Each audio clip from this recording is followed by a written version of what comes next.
నటుడు జగత్ బాబు గురించి ప్రత్యేక పరిచయాలు అక్కర్లేదు. హీరోగా గతంలో ఎన్నో సినిమాలలో మెప్పించి ఫ్యామిలీ హీరో అనిపించుకున్నారు. ఆయన సినిమాలకు ఫ్యామిలీ ఆడియన్స్ ఎంతగా వెళ్ళేవారో ప్రత్యేకంగా చెప్పనక్కర్లేదు. ఇక సెకండ్ ఇన్నింగ్స్లో విలన్గా, క్యారెక్టర్ ఆర్టిస్ట్గా దూసుకుపోతున్నారు జగత్ బాబు. ప్రస్తుతం జగత్ బాబు సినిమాలతో బిజీగా ఉన్నారు. సోషల్ మీడియాలో కూడా రెగ్యులర్గా పోస్టులు పెడుతూ చాలా యాక్టివ్గా ఉంటూ తన అభిమానుల్ని అలరిస్తున్నారు.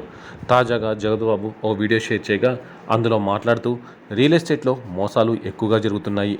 తెలంగాణ సీఎం రేవంత్ రెడ్డి కూడా ఈ విషయంలో హెచ్చరించారు. ఇటీవల నేను ఓ రియల్ ఎస్టేట్ యాడ్లో నటించాను. నన్ను కూడా మోసం చేశారు. వాళ్ళు ఎవరు అనేది త్వరలో చెప్తాను. ల్యాండ్ కొనేటప్పుడు రియల్ ఎస్టేట్ రెగ్యులేటరీ అథారిటీ నిబంధనలు తప్పనిసరిగా తెలుసుకొని జాగ్రత్త పడండి.